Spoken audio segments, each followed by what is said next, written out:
Once you've worked all of your triangles, you need to stitch them together to form your hexagons. Stitch the hexagons together and then these will form the centre panel. Once you've finished sewing them together, we need to then start working on the outer borders. We're going to work rows of double crochet and they're going to be worked down these side edges. Once you've worked your initial double crochet, we're then going to work in rows of trebles, working in a stripe pattern. So for the first row, we're going to be working double crochet. So on the filler triangles, we're going to be working 34 double crochet down the side edge, and for the flower triangles, we only need to work 31. This is mainly because they have a different tension to them. The flower triangles don't have quite as much stretch, so they don't need as many stitches.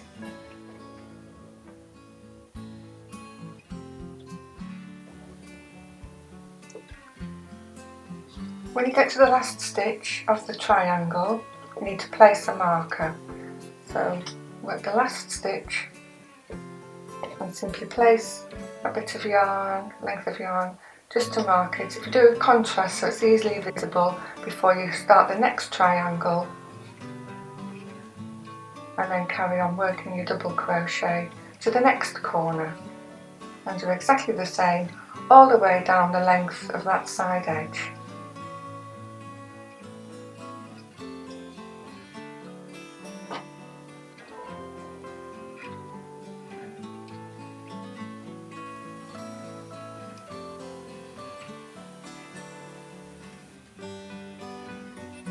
Once you've got to the end of the row, you should now have markers placed on the outer corners and the inner corners all the way down the side edge. You're now ready to turn and work in the zigzag pattern using trebles. Once you've worked all the way along, turn the work, and then to start the next row, work 3 chains, and then we're going to work 2 tiartog across the next 2 double crochet. So insert the hook into the first and then into the second,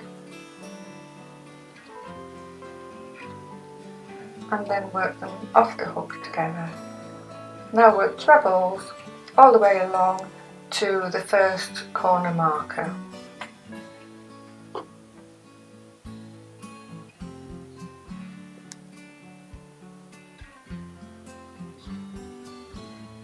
Go.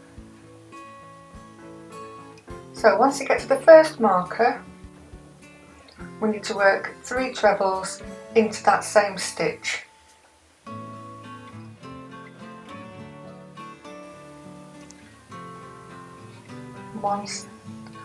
One treble, 2 trebles, 3 trebles worked into that one stitch.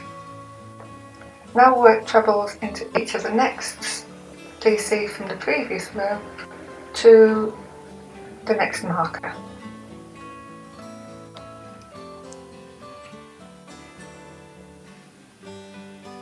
So keep working the trebles all the way along to the next marker, and we want to be within 1 stitch of the next marker, so I've got 1 more to go. And now we're going to work 3 trebles together over the next 3 stitches, so the middle stitch of those will be the marked stitch. So work into the first one, then into the second one, then into the third one, and then through all of the stitches together to work them together. And now work trebles all the way along to the next marker, which will be an outer corner again, and complete along the row right to the end, keeping your tension as even as possible.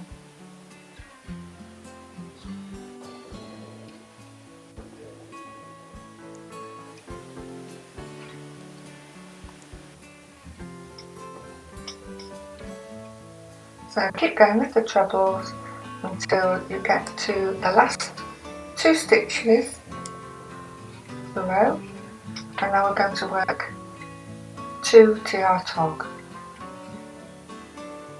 just like we did at the beginning of the row. There, that's where it goes together. Then we want to turn. Going to work 3 chains to start the next row, and now we're going to work in trebles instead of double crochet in exactly the same way. So working into the trebles, so we're going to work into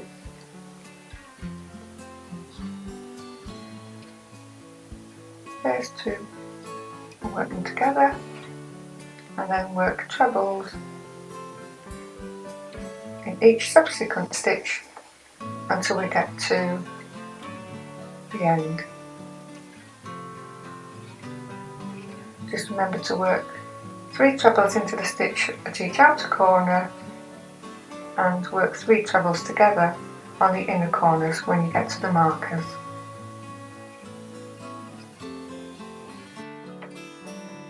If you're wanting to add a tassel onto each of the corners, a DVD case or CD case and a ball each of 1st, 2nd and 3rd C, so these nice bright juicy colours, and then taking an end of each of them and some masking tape, just secure those to the bottom of the case. Want to wrap them approximately 30 times around the case.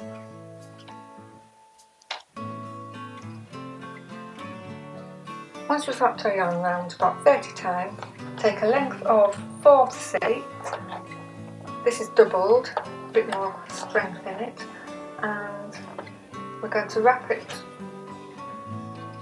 underneath the threads, and we're going to pull them together.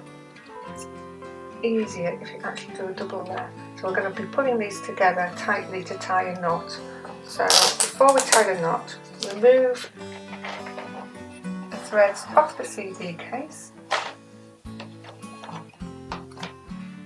and then that gives you a bit more leverage to get a really nice tight knot for the top of your tassel.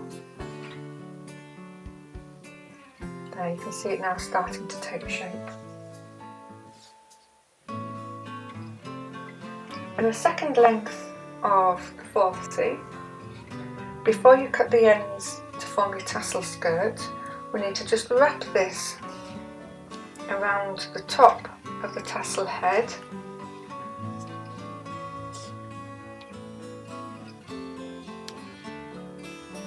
taking care to pull it quite tightly. So do this about 10-12 times. If you want a thicker band, cut a longer length of 4th C. And now tie these 2 ends tightly into a knot. There we go. Using a large bodkin, just thread the ends into the eye of the needle and then thread into the centre of the tassel, and then just trim the end. So do that with both of them, and that will help to pull the knot through to the inside so it's not quite so visible.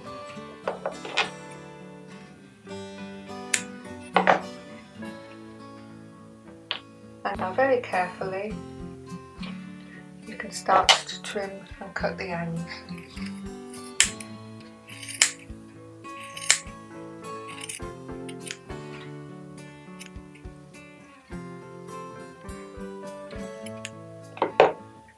By stroking with your fingers you can check whether you've got them all cut or not.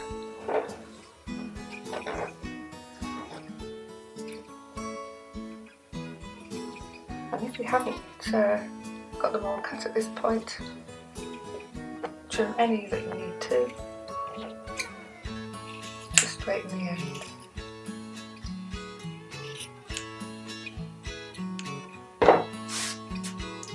And there we have your tassel.